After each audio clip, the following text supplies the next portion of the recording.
Assalamualaikum warahmatullahi wabarakatuh. Saya Putri Wahyuni dengan NIM 210421192 dari Prodi Ilmu Administrasi Negara.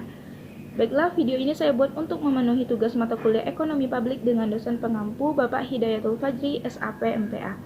Baiklah, pada video presentasi kali ini saya akan menjelaskan tentang contoh kasus kegagalan pasar dan peran pemerintah di dalamnya. Sebelum kita masuk kepada pembahasan, kita harus tahu dulu apa sih itu kegagalan pasar.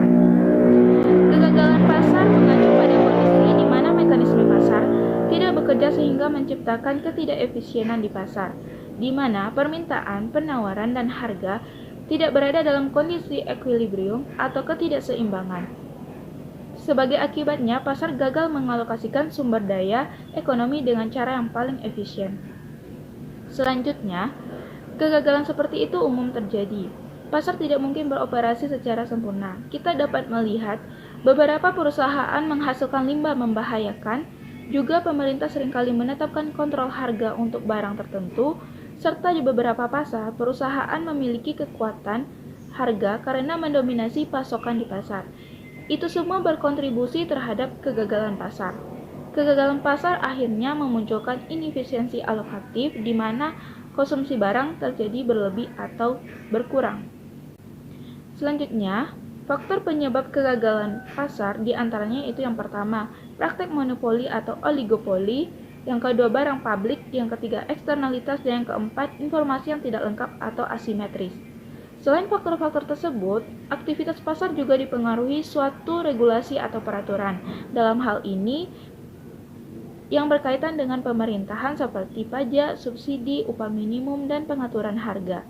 Oleh karena itu, kebijakan yang tidak terpikirkan dengan baik oleh suatu pemerintah juga dapat membuat suatu pasar berjalan tidak efisien sehingga berujung pada kegagalan. Contoh kasus kegagalan pasar dapat kita lihat pada kasus kenaikan harga minyak goreng di Indonesia.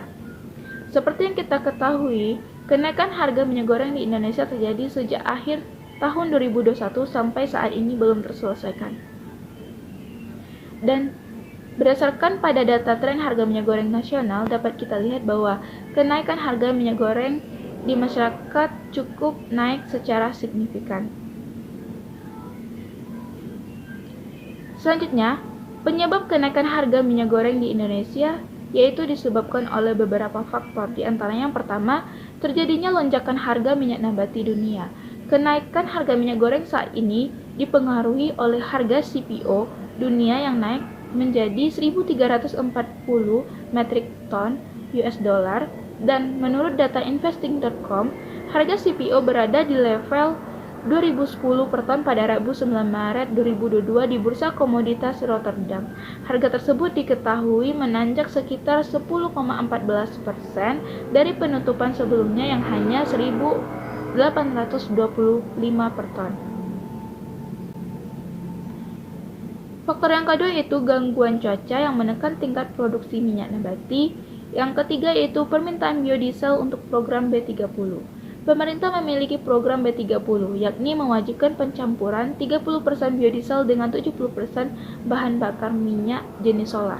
Yang keempat yaitu pandemi COVID-19. Akibat COVID-19, produksi CPO ikut menurun drastis sehingga arus logistik pun terganggu, serta turunnya jumlah panen kelapa sawit di dalam negeri. Dan yang kelima yaitu temuan KPPU adanya dugaan kartel dari produsen minyak goreng. Selanjutnya, Komisi Pengawas Persaingan Usaha atau KPPU menilai publik saat ini sedang diperlihatkan kasus kegagalan pasar dalam industri minyak goreng. Kegagalan industri tersebut terjadi akibat industri minyak goreng dari hulu ke hilir dikuasai 4 perusahaan, hingga harga sulit terbentuk secara alami. Sedangkan dari hasil penelitian KPPU melihat bahwa terdapat konsentrasi pasar sebesar 46,5% di pasar minyak goreng. Artinya hampir setengah pasar dikendalikan oleh 4 produsen minyak goreng. Pelaku usaha terbesar dalam industri minyak goreng merupakan pelaku usaha yang terintegrasi dari perkebunan kelapa sawit, pengolahan CPO, hingga produsen minyak goreng. Sebaran pabrik minyak goreng juga dilihat tidak merata, di mana sebagian besar pabrik berada di Pulau Jawa dan tidak berada di wilayah perkebunan kelapa sawit. Nah, adapun peran pemerintah dalam mengatasi kenaikan harga minyak goreng tersebut dapat kita lihat pada sejumlah kebijakan yang diberlakukan pemerintah untuk menekan kenaikan harga minyak goreng, yaitu yang pertama kebijakan satu harga. Kebijakan satu harga yaitu Rp14.000. Pemerintah menetapkan harga minyak goreng subsidi satu harga dengan harga Rp14.000 yang akan didistribusikan ke retail modern dan pasar. Penyediaan minyak goreng Rp14.000 per liter ini ditempuh pemerintah dengan menutup selisih harga minyak goreng demi memenuhi kebutuhan rumah tangga, industri mikro, dan industri kecil. Kebijakan pemerintah yang kedua yaitu kebijakan Domestic Market Obligation atau DMO dan Domestic Price Obligation atau DPO. Kementerian Perdagangan mulai mewajibkan para eksportir produk minyak sawit mentah atau CPO yang turunannya untuk memasok produk ke pasar dalam negeri melalui mekanisme DMO dengan harga khusus atau DPO. Kebijakan ini diberlakukan untuk memastikan pasokan dan harga minyak goreng di pasar dalam negeri. Kebijakan yang ketiga yaitu larangan terbatas ekspor CPO dan turunannya. Hal ini dapat kita lihat, kebijakan ini tertuang dalam Peraturan Menteri Perdagangan atau Permendag Nomor 2 Tahun 2022 tentang perubahan atas Permendag Nomor 19 Tahun 2021 tentang kebijakan pengaturan ekspor.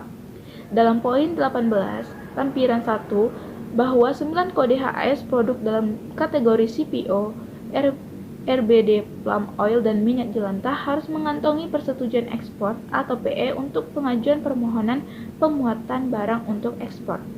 Adapun syarat yang harus dipenuhi pelaku usaha untuk memperoleh persetujuan ekspor mencakup surat pernyataan mandiri bahwa eksportir telah menyalurkan CPO, RBD, palm oil, dan minyak jelantah untuk kebutuhan dalam negeri yang disertai dengan kontrak penjualan, rencana ekspor dalam jangka 6 bulan, dan rencana distribusi dalam jangka 6 bulan. Dan kebijakan pemerintah yang terakhir yaitu dapat kita lihat pada harga eceran tertinggi terbaru, di mana pemerintah menyesuaikan harga eceran tertinggi minyak goreng mulai berlaku pada 1 Februari 2022 yang telah termasuk PPN, yang meliputi harga minyak curah dengan harga Rp11.500, yang sederhana dengan harga Rp13.500, dan premium dengan harga Rp14.000. Selama masa transisi tersebut, kebijakan minyak goreng satu harga Rp14.000 per liter tetap berlaku dengan mempertimbangkan waktu kepada produsen dan pedagang melakukan penyesuaian. Nah, selanjutnya kebijakan-kebijakan tersebut dapat membuat minyak goreng lebih stabil, terjangkau, dan menguntungkan pedagang maupun produsen, dan masyarakat tidak perlu panik buying karena pemerintah menjamin stok minyak goreng tetap tersedia dan dengan harga yang terjangkau. Berdasarkan hal tersebut dapat kita lihat bahwa pemerintah memiliki peran yang cukup besar dalam mengatasi kenaikan harga minyak goreng di Indonesia. Baiklah, sampai disinilah video presentasi saya. Kalau ada kesalahan kata, saya mohon maaf. Wabillahi taufiq wal hidayah. Wassalamualaikum warahmatullahi wabarakatuh.